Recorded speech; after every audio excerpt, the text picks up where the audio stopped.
Hello, everyone. This is Rose. Today's topic from the Book of Life is, why does it bother you who I love? You don't own the world or created its inhabitants. Let's take a look at this short story from the Book of Life. Linda has spent the last 10 years defending her choice of who she chooses to love. She is a 30-year-old single, openly gay female. She works as a full-time receptionist for a dental office and part-time as a bartender for a local club. She is 5 feet 9 inches with long legs. She has an hourglass shape and loves to dress very dainty and sexy, yet classy. She's a very classy lady. Linda do not wear her sexuality on her sleeve. Neither does she hide from people.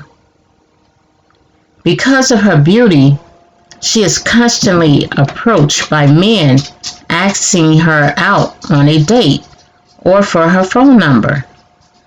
Many of the men take it personal when she tells them that she only dates women. Some men go as far to call her names and ask her inappropriate personal questions. Approximately 1 year ago, someone has been hacking into Linda's social media accounts, posting derogatory things about gay people. Although Linda has closed her social media accounts, she hasn't been able to clear her name. In order to remain in sane and sound mind, Linda made the decision to counsel with a psychologist who happens to be a member of her grandparents' church. Because Linda's part-time evening job is closed on Mondays, the bar is closed on Mondays, she scheduled her counseling sections for 4 p.m. on Mondays. So Linda goes to her first counseling section. Hello, Linda. How are you today? Hi, Dr. Gordon. I am well. Have a seat on the couch. I made some notes from our phone consultation and would like to start our section today with a few questions. Sounds good, Dr. Gordon. I'm open to the process. However way you prefer to start, I'm open, states Linda. On the phone, you stated that you are an openly gay woman. Yes, I did state that. What is openly gay in your perspective? I know that seemed like an odd question for him to ask. It does to me. Let's see where he's going with it. As an openly gay woman, I walk in my truth. I do not wear a sign saying that I am gay. However, whenever a man approaches me for my phone number or asks me out on a date, or when one of my female friends tries to fix me up with one of their male friends, I let them all know that I only date women because I am gay. What type of backlash do you receive when telling someone you are gay? Asked Dr. Gordon. Many of my female friends are okay with me stating I am gay. They continue to be my friend without any change in our relationship. There is those handful of female friends who suddenly doesn't want to be friends with me anymore because, and I quote when I say this, I am uncomfortable being around you. This is what they say to me. They are uncomfortable being around me. They was okay being around me before I told them I was gay. They had no problem with who I was and my character prior to me telling them that I was gay. But the minute they try to introduce one of their male friends to me, and I have to let them know why I decline the offer of meeting this person, they are suddenly uncomfortable with being around me. The men all become very angry with me. Many show their anger by asking me derogatory questions or by making derogatory comments. Linda, state Dr. Gordon, what do you say to the women who states they are uncomfortable being around you after finding out your sexuality? I tell them, you do not have to worry. I am not a flirtatious woman or a pervert that goes around wanting all women in a sexual way. Just because I'm attracted to women doesn't mean I want every woman I see. And this is what I tell them. I tell them I have a partner who I am dating. I do not say anything to the men because I fear for my safety when they are boldly making derogatory comments.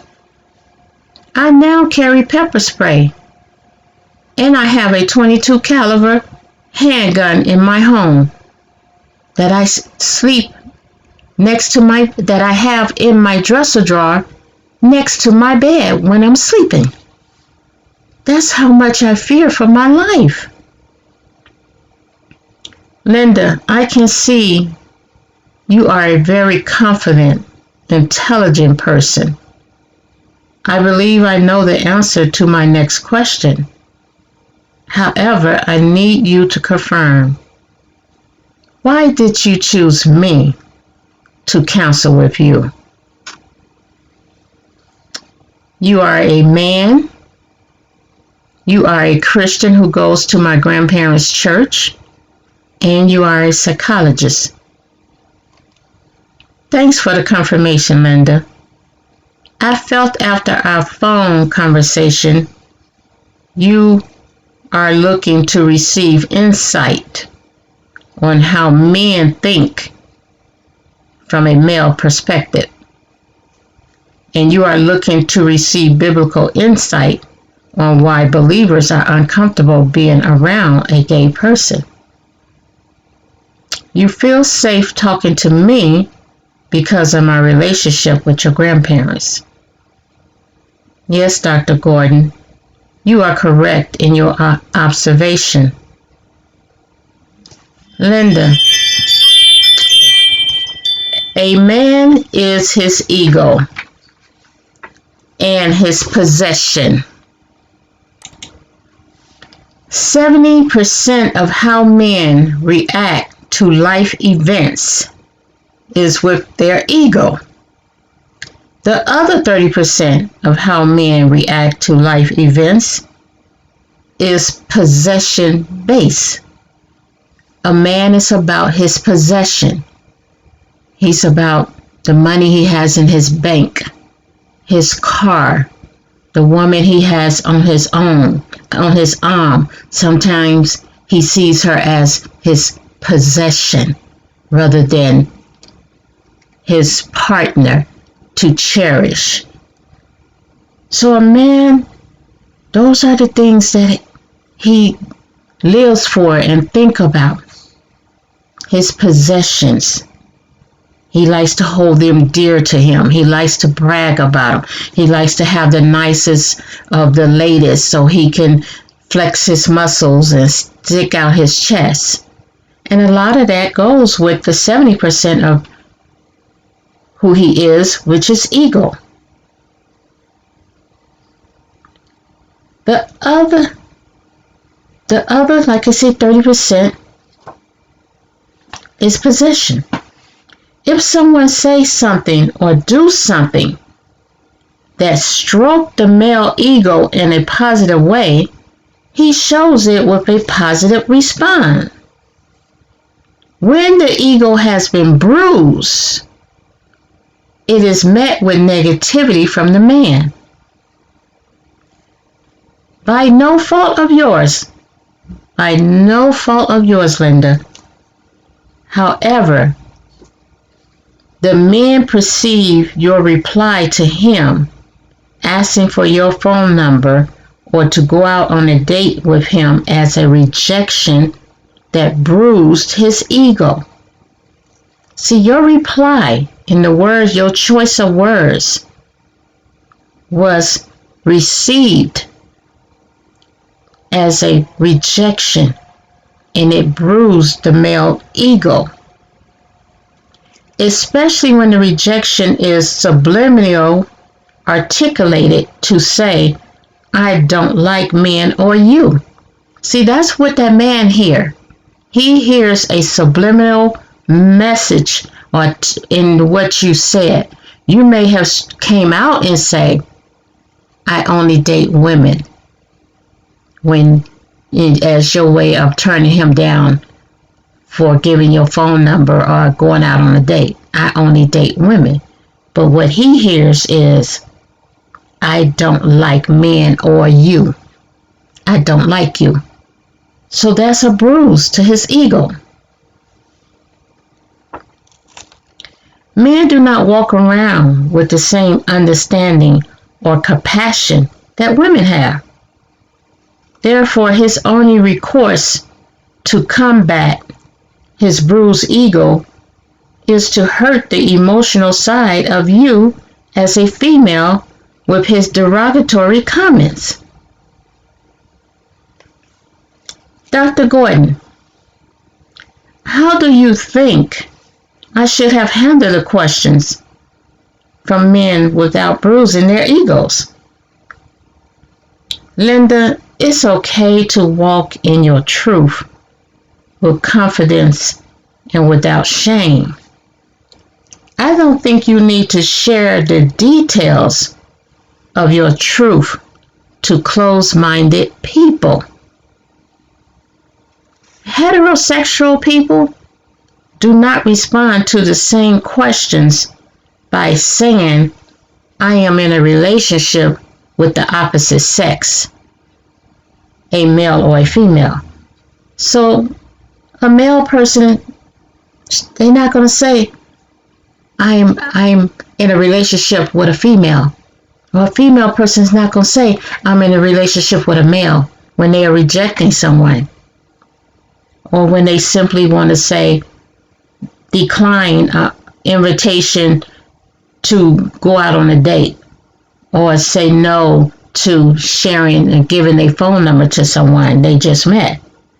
They simply just say, I am in a relationship.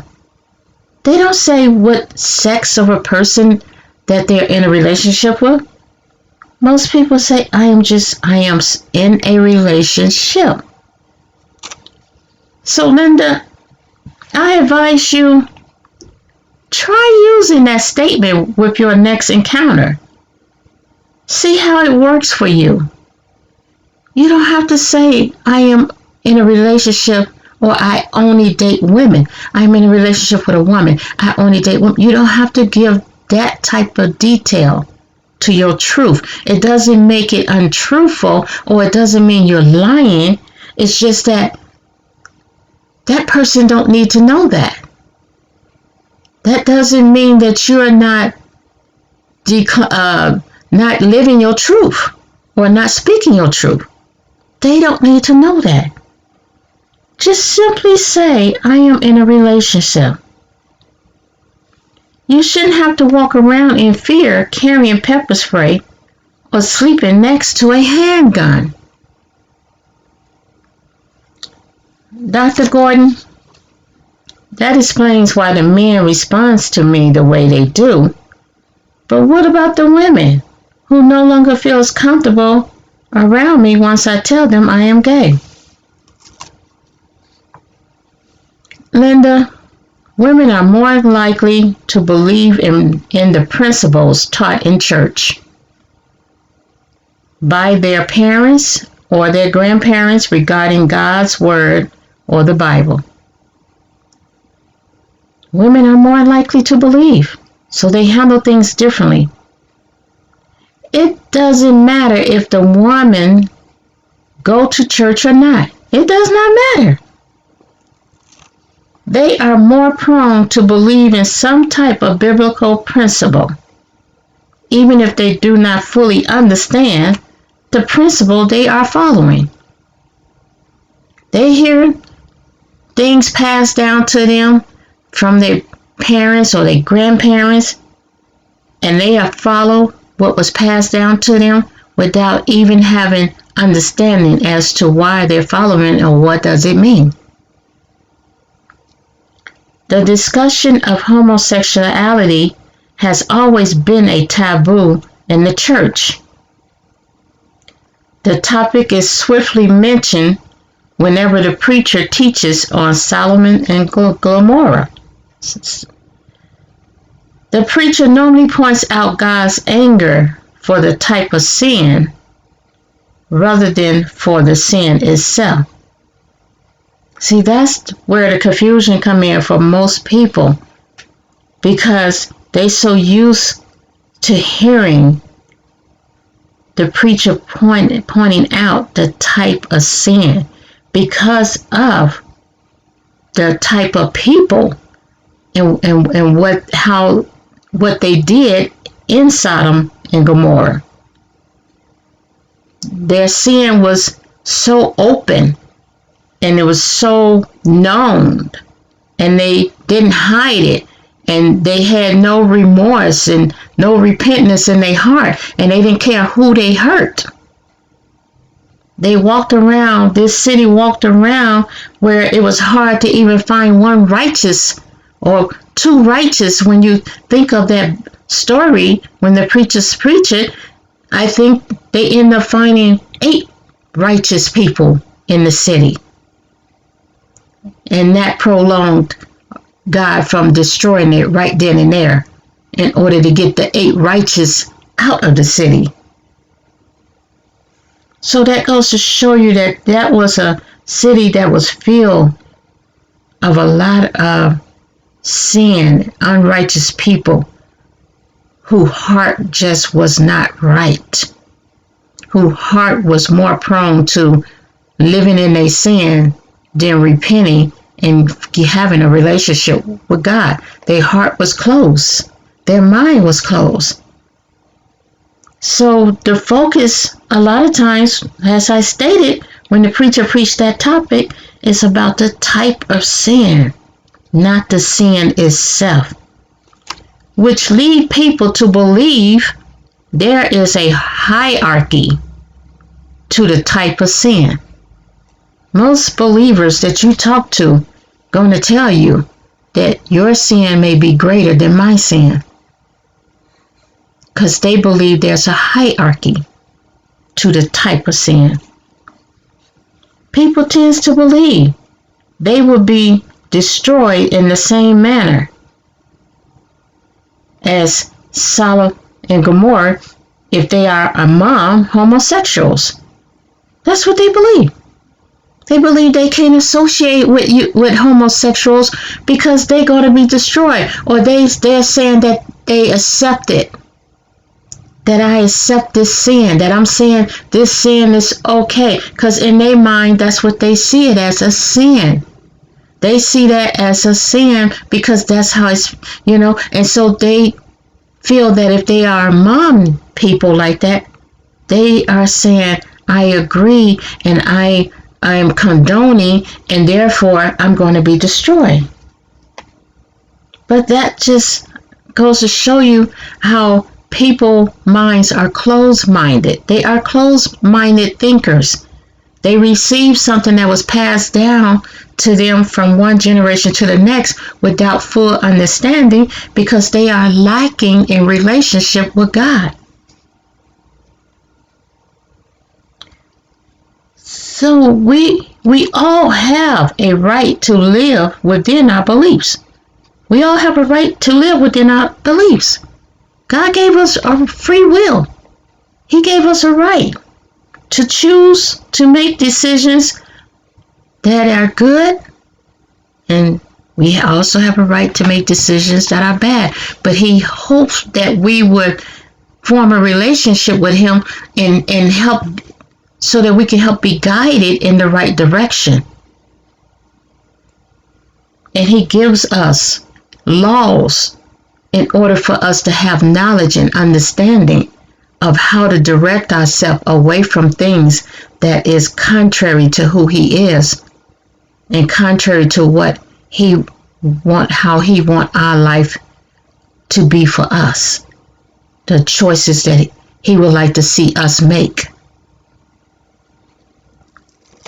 He give us laws. He give us the 10 Commandments.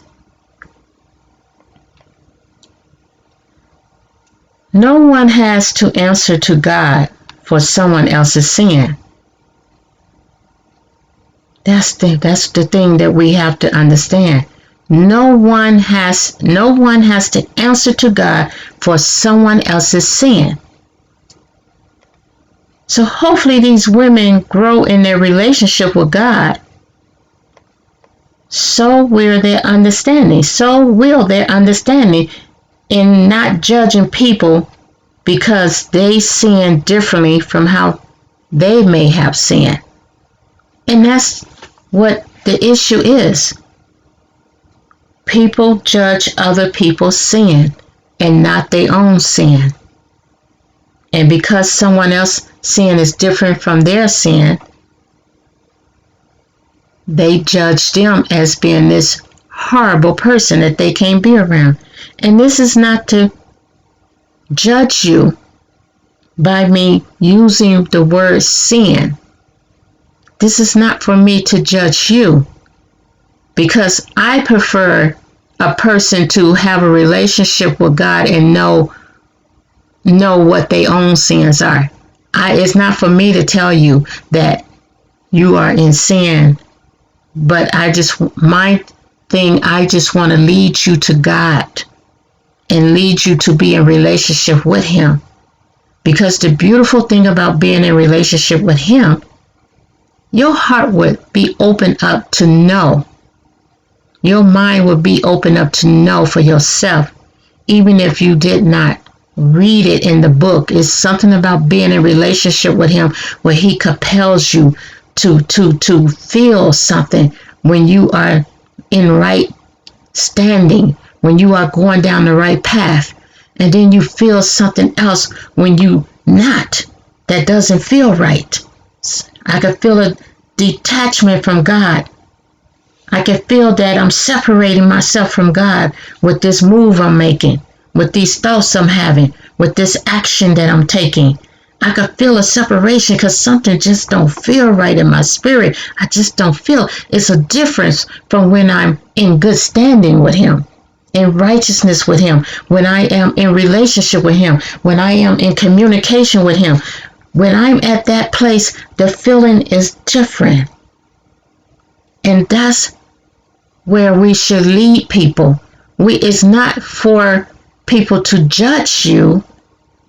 It's for us all to help strengthen our relationship with God by uplifting one another when we feel that person is down, when we feel that person is heavy burdened, when we feel that person may be going down the wrong road. It doesn't mean that they character or that all of them is just toxic, because we can see good and bad in everybody. But when we see somebody, if we feel strongly that we are led to say something to them, to usher them into the presence of God, let God handle it. Let him do it.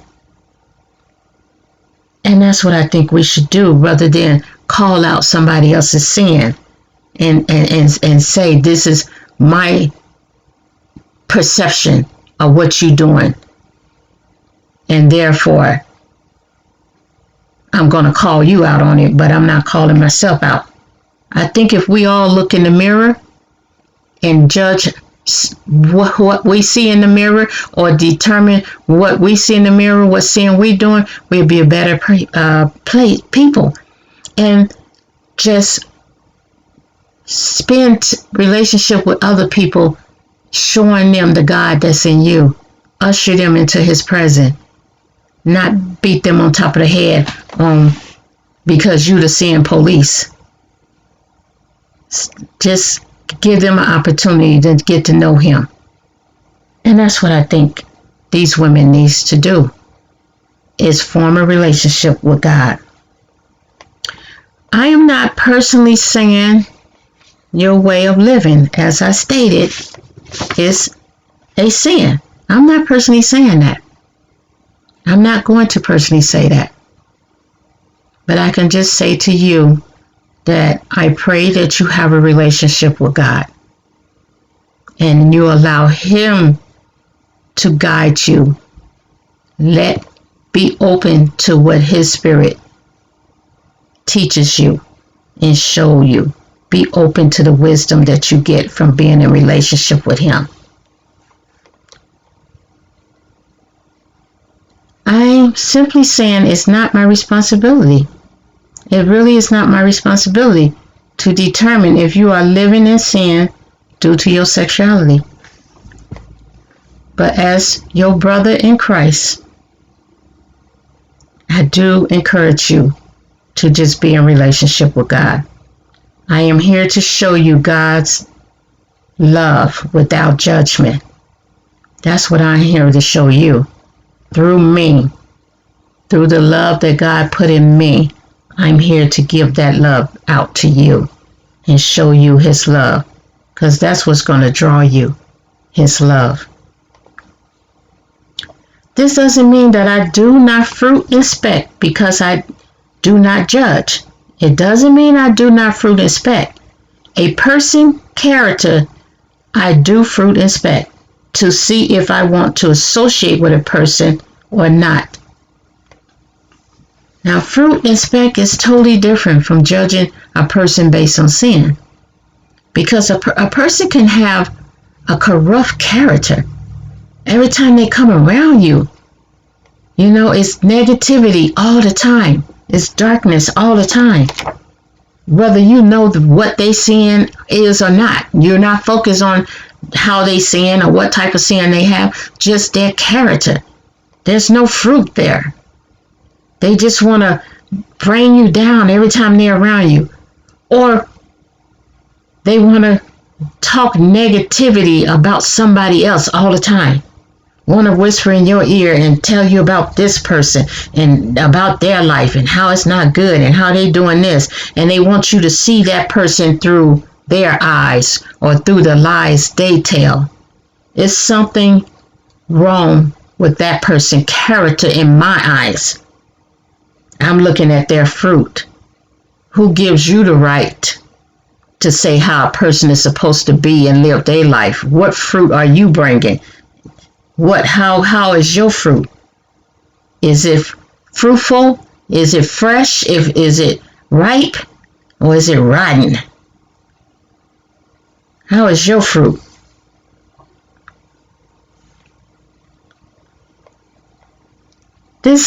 I hope today's counseling, Linda, I really hope today's counseling section has helped you. Yes, Dr. Gordon, you have helped me tremendously. I would love to continue our sections. Okay, Linda, I will see you next week. I will have my secretary set up weekly meetings, and I will see you next week at the same time. Linda felt so empowered after her first section with Dr. Gordon, she decided to write a song called Why Does It Bother You Who I Love? Why does it bother you who I love? You don't own the world or have created its inhabitants. Can we just all get along?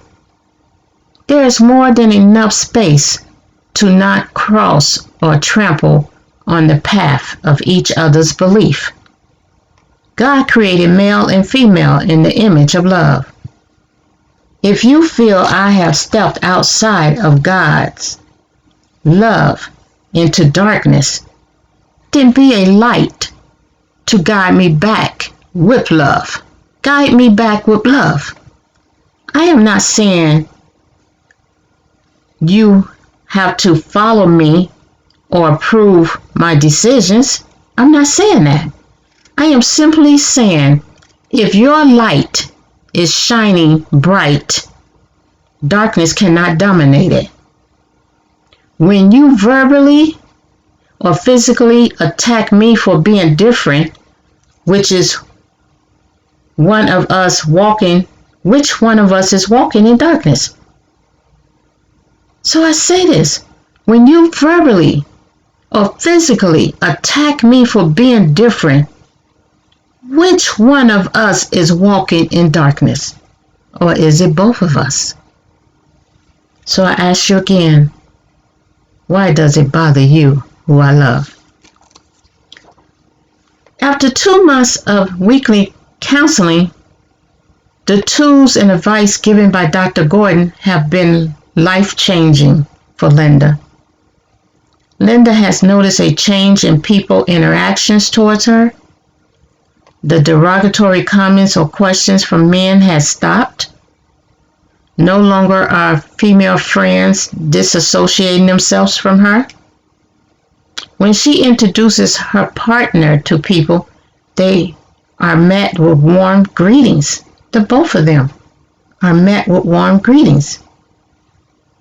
Linda realized, with the help of Dr. Gordon, that she was receiving an energy from people that she was, unbeknown to her, giving out to people.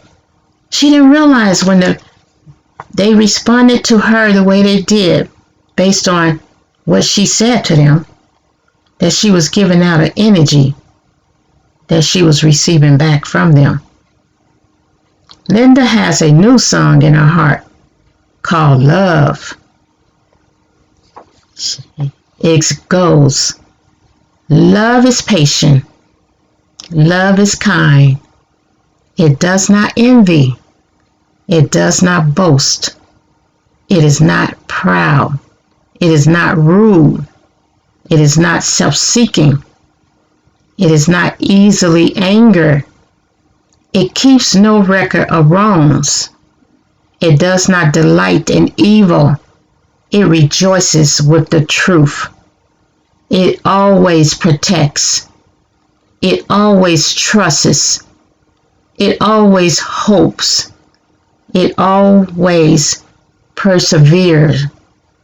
And it never fails. Let the light of love shine within our hearts so that people will see our good works and glorify our Father which is in heaven. Click the thumbs up button and the subscribe button to receive notifications of more articles from the Book of Life. Even if you don't subscribe, hit that thumbs up button.